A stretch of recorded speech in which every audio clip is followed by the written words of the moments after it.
Hello learners, welcome to my YouTube channel to the point learning. आज मैं आपके साथ क्लास 12 बिजनेस स्टडी में चैप्टर फाइनेंशियल मैनेजमेंट का नेक्स्ट पार्ट डिस्कस करने जा रही हूँ, जिसमें मैं आपके साथ फाइनेंशियल लेवरेज क्या होता है यानी कि ट्रेडिंग ऑन इक्विटी क्या होता है वो डिस्कस करूँगी। इससे पहले कैपिटल स्ट्रक्चर क्या होता है, फिक्स्ड और वर्किंग कैपिटल क्या होता है, उसके फैक्टर्स कैसे अफेक्ट होते हैं, डिविडेंड डिसीजंस, हम तीनों फाइनेंशियल डिसीजंस कौन कौन से लेते हैं, और फाइनेंशियल मैनेजमेंट का मीनिंग, फाइनेंशियल प्लानिंग का मीनिंग, और ये सारे फैक्टर्स ऑलरेडी मैं डिस्कस कर चुकी हूँ, जिसका लिंक आपको इसी वीडियो के डिस्क्रिप्शन बॉक्स में मिल जाएगा। तो आप वहाँ पे जाकर उन वीडियोस को भी देख सकते हैं अगर आपको किसी टॉपिक में कोई भी दिक्कत है। अब हम इस चैप्टर का लास्ट टॉपिक डिस्कस करने जा रहे हैं, जो कि है फाइनेंशियल लेवरेज, या जिसे हम ट्रेडिंग ऑन इक्विटी भी कहते हैं। ज़्यादातर आपके एग्ज़ाम में जो वर्ड कॉमन है वो है ट्रेडिंग ऑन इक्विटी। ये ज़्यादा आपके क्वेश्चन में पूछा जाता है कि पर्टिकुलर इन्फॉर्मेशन से फाइंड आउट करिए कि ट्रेडिंग ऑन इक्विटी बेनिफिशियल है कंपनी के लिए या नहीं। तो इस तरह से आपका एग्ज़ाम में क्वेश्चन पुटअप होता है। तो देखते हैं इस फाइनेंशियल मैनेजमेंट लेवरेज का मीनिंग क्या है। It refers to proportion of debt in the overall capital, यानी कि आपकी पूरी की पूरी कैपिटल में डेट का हिस्सा कितना है या कितना होना चाहिए, ये फाइंड आउट करने के लिए आप क्या करते हैं, उस चीज़ को हम क्या कहते हैं, फाइनेंशियल लेवरेज कहते हैं। अगेन, डेट का हिस्सा कितना होना चाहिए, यानी कि यहाँ पे हम प्रपोर्शन ऑफ डेट देखते हैं अपने पूरे कैपिटल में से, ओवरऑल कैपिटल में से। अब अगर आपको ध्यान हो और आपने पुराना वीडियो देखा हो तो वहाँ कैपिटल स्ट्रक्चर जब मैंने आपको पढ़ाया था तो उसमें मैंने आपको बताया था कि पूरे के पूरे कैपिटल में से कितना प्रोपोर्शन डेट का है और कितना प्रोपोर्शन शेयर्स का है या इक्विटी का है, उसे हम क्या कहते हैं, कैपिटल स्ट्रक्चर कहते हैं। लेकिन फाइनेंशियल लेवरेज का मीनिंग क्या हो जाता है, फाइनेंशियल लेवरेज का मतलब हो जाता है कि पूरे कैपिटल में से कितना प्रोपोर्शन केवल डेट का होना चाहिए, ये आप फाइंड आउट कर रहे हैं। तो यानी कि आप ट्रेडिंग ऑन इक्विटी या फिर फाइनेंशियल लेवरेज निकाल रहे हैं। अब इसमें आते हैं हम, एक फॉर्मूला रहता है आपका फाइनेंशियल लेवरेज का, D/E, यानी कि डेट अपॉन इक्विटी। यही फॉर्मूला आपका कैपिटल स्ट्रक्चर का भी होता है, क्योंकि जब मैं कैपिटल स्ट्रक्चर पढ़ा रही थी तो मैंने उसमें आपसे कहा था कि फाइनेंशियल लेवरेज को समझना बहुत ज़रूरी है कैपिटल स्ट्रक्चर को अच्छे से समझने के लिए। तो यहाँ पे भी आपका मेन काम आपका वही डेट और इक्विटी का ही होता है, यानी आपको पूरे के पूरे कैपिटल में कब तक आपको लोन लेते रहना चाहिए, कब तक डेट को इंक्लूड करते रहना चाहिए, ये चीज़ आप यहाँ देखते हो। तो अब थोड़ा और कुछ पॉइंट्स इस पर देखते हैं हम कि more debt will result in increase in earning. आपका जो डेट है वो ज़्यादा से ज़्यादा डेट लेना आपकी अर्निंग को बढ़ाएगा, ठीक है, आपकी अर्निंग को बढ़ाएगा, लेकिन तब तक जब तक ROR आपका बड़ा है ROI से। यहाँ ROR का मतलब है रिटर्न, रेट ऑफ रिटर्न, यानी कहीं पैसा इन्वेस्ट करने के बाद जो आपको फ़ायदा लौट कर मिलता है उसे हम रेट ऑफ रिटर्न कहते हैं। कहीं पर भी पैसा इन्वेस्ट करने से पहले एक बिजनेसमैन ये देखता है कि पर्टिकुलर जगह अगर मैं इतना इतना पैसा लगा रहा हूँ तो यहाँ से मुझे कितना कितना प्रॉफिट होने वाला है, उसकी परसेंटेज वो फाइंड आउट करता है। तो उसे हम क्या कहते हैं, ROR कहते हैं। ROR निकालने का तरीका यानी रेट ऑफ रिटर्न निकालने का तरीका, एक फॉर्मूला आपका रहता है EBIT divided by total investment into 100।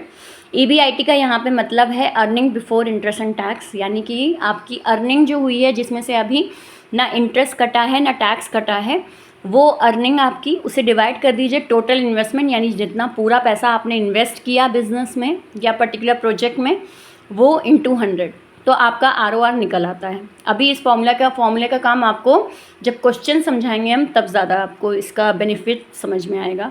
तो ROR की परसेंटेज अगर ज़्यादा है या ROR की अमाउंट आपकी ज़्यादा है ROI से, यानी रेट ऑफ इंटरेस्ट से, तो हम ये मानते हैं कि आपके लिए ट्रेडिंग करना फेवरेबल है, यानी ट्रेडिंग ऑन इक्विटी जो है वो फेवरेबल है कंपनी के लिए। तब उस केस में कंपनी डेट लेती रहे, कोई दिक्कत नहीं है। क्यों? क्योंकि डेट लेने के बावजूद भी जो कंपनी का ROR है वो ज़्यादा है ROI से, यानी रेट ऑफ इंटरेस्ट से। दूसरा हम देखते हैं debt should not be taken, लेकिन कंपनी को डेट नहीं लेना चाहिए अगर कंपनी का ROR यानी रेट ऑफ रिटर्न कम होता चला जा रहा है रेट ऑफ इंटरेस्ट से। रेट ऑफ इंटरेस्ट यानी कि आपके लोन लेने पर, यानी यही डेट लेने पर जो इंटरेस्ट आप पे करोगे उसका परसेंटेज कहलाता है ROI। तो ROI अगर ज़्यादा है ROR से तो आपको लोन नहीं लेना चाहिए, फिर आपको इक्विटी इशू करनी चाहिए अपने पूरे कैपिटल को इकट्ठा करने के लिए। तो इस सिचुएशन को हम क्या कहते हैं, ट्रेडिंग इज़ अनफेवरेबल। अगर आपके क्वेश्चन में ये ROR कम है ROI से, तो आपका आंसर होता है ट्रेडिंग इज़ अनफेवरेबल, यानी कि डेट लेना कंपनी के लिए फ़ायदेमंद नहीं है। और वहीं अगर ROR बड़ा रहता है आपके ROI से, तो आप कहते हो ट्रेडिंग फेवरेबल है, यानी कि डेट लेना चाहिए कंपनी को। अब ये क्वेश्चन में कैसे फाइंड आउट होगा ये अभी मैं आगे आपको बताऊंगी। एक चीज़ और भी यहाँ पे मैटर करती है जब आप क्वेश्चन सॉल्व करेंगे, तो अर्निंग पर शेयर यानी EPS should increase with debt, then only trading on equity is favourable. हम एक चीज़ और ध्यान देते हैं कि आपकी EPS अर्निंग पर शेयर जो है वो हमेशा बढ़ते रहना चाहिए आपके डेट लेने से, तब तो आपके लिए ट्रेडिंग करना यानी कि ट्रेडिंग ऑन इक्विटी फेवरेबल होगा। लेकिन अगर आपकी अर्निंग पर शेयर घटती जा रही है आपके डेट लेने से, यानी डिक्रीज़ की सिचुएशन है, तब फिर आपके लिए किसी भी तरीके का लोन लेना अनफेवरेबल हो जाएगा। अब यही चीज़ जो मैंने आपको थ्योरी में समझाई अलग अलग सिचुएशन से, वो आपको क्वेश्चन के फॉर्म में समझाते हैं, क्योंकि जनरली आपका बोर्ड एग्ज़ाम में क्वेश्चन पूछा जाता है कि फेवरेबल है या अनफेवरेबल। तो ये थ्योरी तो आपके लिए समझना ज़रूरी है प्रैक्टिकल क्वेश्चन के लिए, लेकिन प्रैक्टिकल क्वेश्चन सॉल्व कैसे करना है वो भी आपके लिए समझना ज़रूरी है। तो हम एक क्वेश्चन लेते हैं। ABC company wants to raise fund. ABC एक कंपनी है और फंड रेस करना चाहती है, यानी उसे पैसे की ज़रूरत है। और कितने पैसे की ज़रूरत है? 50 लाख की, ठीक। फॉर इट्स न्यू प्रोजेक्ट, अपने नए प्रोजेक्ट के लिए वो 50 लाख उसको पैसा चाहिए, यानी अरेंज करना है। The management is considering the following mix of debt and equity. तो कंपनी सोच रही है हम डेट और इक्विटी दोनों करेंगे, क्योंकि कैपिटल स्ट्रक्चर कैसे बनता है आपका, डेट और इक्विटी दोनों से बनता है। तो कंपनी सोच रही है हम डेट और इक्विटी दोनों करेंगे, दोनों का मिक्स करेंगे, लेकिन किस अमाउंट में रेस करेंगे उसके लिए उन्होंने 3 ऑल्टरनेटिव रखे हैं, यानी 3 विकल्प रखे हैं। पहला है जिसमें इक्विटी हमारी कितनी होगी, 50 लाख, दूसरा 40 लाख, और तीसरा ऑल्टरनेटिव इन्होंने लिया जिसमें 30 लाख होगा, यानी शेयर इशू ये इतने करेंगे। ध्यान दीजिएगा यहाँ 10 रुपीज़ ईच लिखा हुआ है, यानी 50 लाख शेयर जो हैं एक्चुअली ये 50 लाख आपका इंटू करके है 10, यानी कितने शेयर इशू हो रहे हैं यहाँ पे 5 लाख, यहाँ 4 लाख और यहाँ पे 3 लाख, ठीक है। 1 ज़ीरो आपका कम हो जाएगा क्योंकि 10 रुपीज़ ईच है। डेट की बात करते हैं कि लोन किस हिसाब से ले रही है, तो यहाँ पे लोन आपका नील है। नील इसलिए है क्योंकि अगर आप ध्यान दें कि टोटल कैपिटल इनको कितना लेना है, 50, टोटल पैसे का इंतज़ाम कितना करना है, 50 लाख का। यहाँ पे पूरा का पूरा ये शेयर ही इशू कर रहे हैं, इन्होंने सोचा कि हम डेट लेंगे ही नहीं। दूसरा एक विकल्प इन्होंने लिया, नहीं हम डेट लेंगे 10 लाख का, और तीसरे ऑल्टरनेटिव में इन्होंने सोचा कि हम लेंगे 20 लाख का डेट आपका, ठीक। तो ये आपके तीनों सिचुएशन में डेट यानी लोन का दिया हुआ है अमाउंट। देन आते हैं EBIT, यानी कि इनके ये जो 50 लाख ये इन्वेस्ट करेंगे उससे लौट कर इनको रिटर्न कितना मिलने वाला है, तो उसका भी एक एस्टिमेट इन्होंने किया है। Earning before interest and tax निकाला है, जिसमें यहाँ पे इनकी अर्निंग हो रही है 7 लाख की, 2 में 3 लाख की और ऑल्टरनेट 3 में 7 लाख की, ठीक।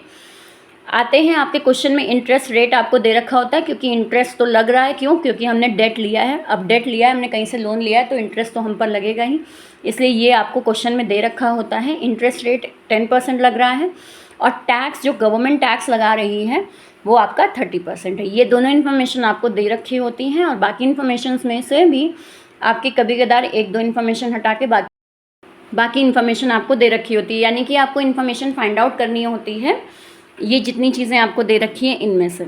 तो स्टार्ट करते क्वेश्चन। बेसिक एक क्वेश्चन आपका यही बनता है कि इक्विटी, डेट, EBIT और यहाँ पे टोटल कैपिटल आपको दे रखा होता है।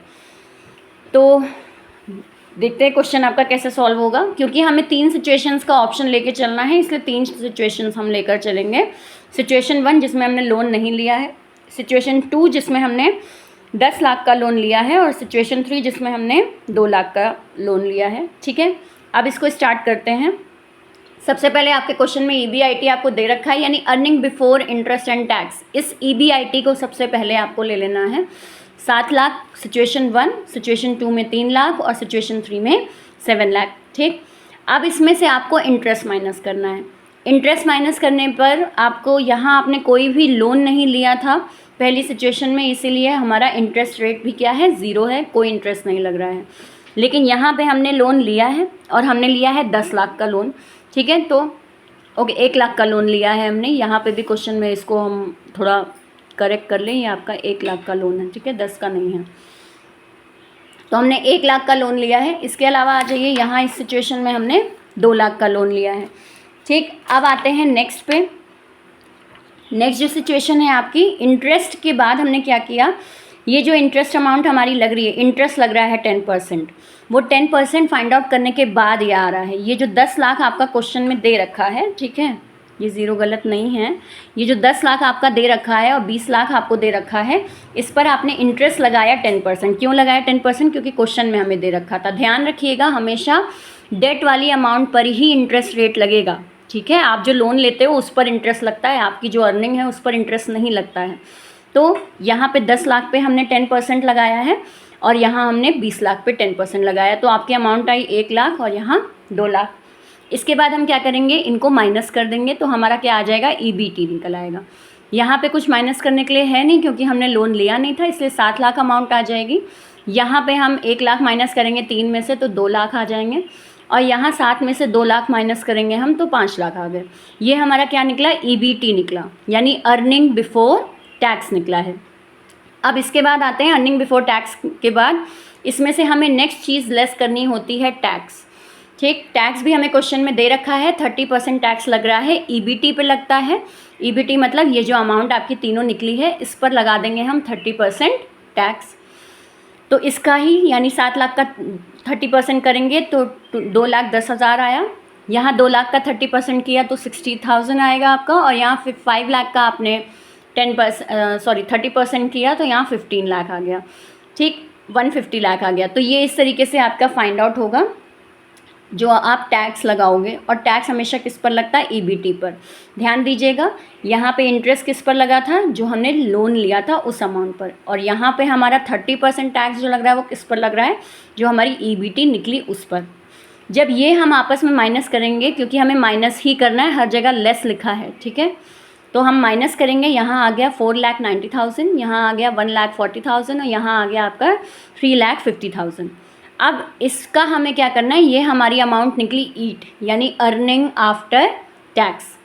अर्निंग आफ्टर टैक्स निकालने के बाद हम निकालते हैं EPS निकालते हैं, और EPS का फॉर्मूला आपका होता है ये, EAT amount divided by number of equity shares. इस तरीके से आप याद भी कर लीजिए अच्छे से फॉर्मूला, कि आपका अर्निंग पर शेयर का फॉर्मूला होता है EAT divided by number of equity shares. अब आते हैं कि नंबर ऑफ़ इक्विटी शेयर्स हमें कहाँ दे रखे हैं, तो ईट अमाउंट तो आपका यही आ जाएगा 490, ठीक है, 140 और यहाँ 350, ठीक है। बात आती है नंबर ऑफ़ इक्विटी शेयर्स कहाँ से आएंगे, तो नंबर ऑफ़ इक्विटी शेयर्स आपके यहाँ क्वेश्चन में दे रखे हैं कि 10 रुपये ईच है शेयर। यहाँ आपको टोटल अमाउंट दे रखी है और यहाँ कह रखा है 10 रुपीज़ ईच है। क्या करेंगे, इस 5 लाख में से एक ज़ीरो हटा दीजिए, 50 लाख में से एक ज़ीरो हटा देंगे, 5 लाख हो गया। यहाँ 40 लाख में से एक ज़ीरो हटेगा, क्योंकि 10 रुपीज़ ईच है और हमें नंबर ऑफ़ शेयर्स डिवाइड करने हैं, तो नंबर ऑफ़ शेयर कितने हो गए यहाँ 4 लाख, और यहाँ नंबर ऑफ़ शेयर कितने हो गए 3 लाख। तो यही चीज़ हमने यहाँ पे की, नंबर ऑफ़ इक्विटी शेयर्स यहाँ 5 लाख, यहाँ 4 लाख और यहाँ 3 लाख। आपस में इनको डिवाइड कर दीजिए, यानी EAT amount divided by number of shares, तो आपका अमाउंट आ जाएगा ये, यानी तीनों ही सिचुएशन की अर्निंग पर शेयर निकल आएगी, EPS निकल आएगी, ठीक है। और यही निकालना है हमको, जिससे हमारा मेन आंसर आएगा। अब अर्निंग पर शेयर निकालने के बाद भी मुझे मेरा आंसर कैसे पता चलेगा क्या है सही, तो इस केस में आपको अभी मैंने पढ़ाया था कि अर्निंग पर share should increase with debt. Debt लेने से आपकी अर्निंग पर शेयर बढ़नी चाहिए, तब आपके लिए लोन लेना फ़ायदेमंद है। तो हम यहाँ देख लेते हैं, पहली सिचुएशन में तो हमने लोन ही नहीं लिया, ठीक है। जब हमने लोन ही नहीं लिया तो हमारी अर्निंग पर शेयर कितनी है, 0.98 है। हमने 10 लाख का लोन ले लिया तो हमारी अर्निंग पर शेयर कम हो गई, 0.35 हो गई, ठीक है। लेकिन वहीं हमने जब लोन ले लिया 20 लाख का, और मेरी जो EBIT थी वो 7 लाख थी, यानी EBIT भी बढ़ गई थी मेरी, तब मैंने लोन लिया 20 लाख का, तो वो मेरे लिए फ़ायदेमंद हुआ। 1.16 मेरा अर्निंग पर शेयर हो गया, यानी एक शेयर की अमाउंट पहले 0.98 थी, फिर 0.35 हुई, और फिर वो अमाउंट हो गई 1.16, यानी ₹1.16 का मेरा एक शेयर बिक रहा है। तो यानी कि मेरे लिए लोन लेना फ़ायदेमंद है। कौन से सिचुएशन में, सिचुएशन 3 में, जहाँ पे मेरी EBIT कितनी है, 7 लाख है। ध्यान दीजिएगा कि आपकी EBIT तीनों सिचुएशन में अलग है। यहाँ 7 लाख है लेकिन लोन नहीं लिया है, यहाँ 3 लाख है, यहाँ लोन ले लिया है, यहाँ 7 लाख अर्निंग है मेरी, EBIT है।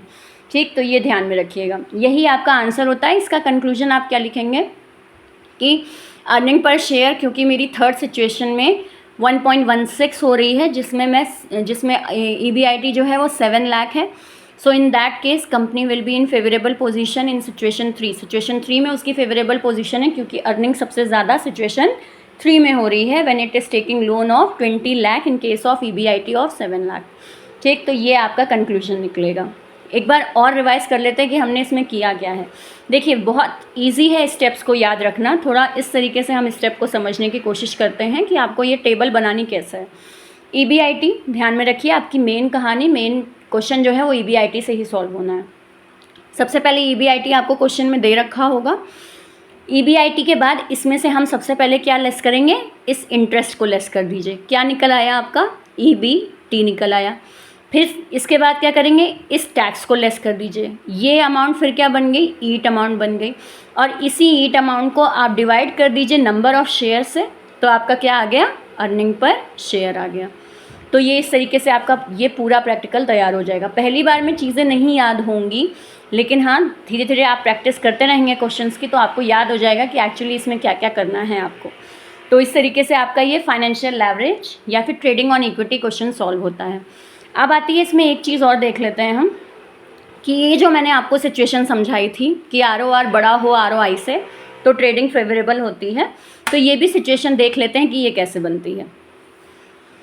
तो सिचुएशन 1 में हम क्या करेंगे, हमें हर जगह रेट ऑफ इंटरेस्ट तो दे रखा है, ROI दे रखा है, हमें क्वेश्चन में कितना है, 10% है, तो वो तो हम निकालेंगे नहीं क्योंकि हमें दे रखा है क्वेश्चन में। हमें निकालना पड़ेगा हर सिचुएशन में ROR का फॉर्मूला आपका क्या होता है, EBIT upon total investment into 100। तो क्या करेंगे, हम फॉर्मूला पुट करेंगे तीनों सिचुएशन में, ठीक है, ROR निकालने के लिए।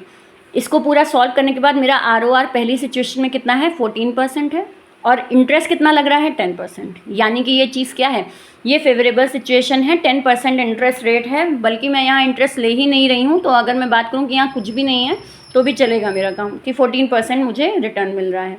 दूसरा आते हैं, दूसरी केस में मुझे 6% ही मेरा rate of return on investment है, यानी रेट ऑफ रिटर्न है, लेकिन इंटरेस्ट मुझ पर कितना लग रहा है, 10%। तो यानी कि इंटरेस्ट ज़्यादा हो रहा है मेरे ROR से, यानी कि ये सिचुएशन बन रही है। अब जब ये सिचुएशन बन रही है तो क्या है, मेरे लिए ट्रेडिंग अनफेवरेबल है, तो यानी कि मैं क्या करूँगी, ट्रेडिंग नहीं करूँगी।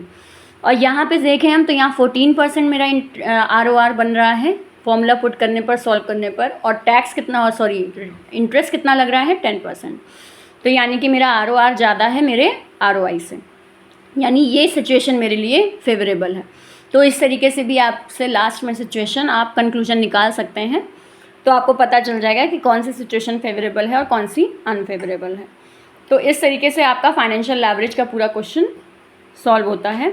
आई होप आपको ये क्लियर हुआ हो। अगर कहीं पर कोई डाउट है तो आप कमेंट सेक्शन में ज़रूर लिखिए। नेक्स्ट वीडियो में मैं फाइनेंशियल लेवरेज और कैपिटल स्ट्रक्चर के क्वेश्चंस से रिलेटेड वीडियो बनाऊंगी, तो आप उसे भी ज़रूर देखिएगा, ताकि आपकी एक प्रैक्टिस हो जाए कि किस तरीके से आपके क्वेश्चंस वगैरह सॉल्व होने हैं, या बोर्ड में किस तरीके से क्वेश्चन आपके आते हैं। इसके अलावा अगर आपको कोई और क्वेरी है तो आप कमेंट सेक्शन में ज़रूर लिखिए। वीडियो समझ में आया हो तो लाइक ज़रूर करिए, और साथ ही साथ मेरे चैनल पर नए हैं तो सब्सक्राइब ज़रूर कर लीजिए, क्योंकि आपको बिजनेस स्टडी और फिजिकल एजुकेशन से रिलेटेड सारे टॉपिक के वीडियोज़ यहाँ मेरे इस channel to the point learning पे मिलेंगे। So thank you and have a nice day.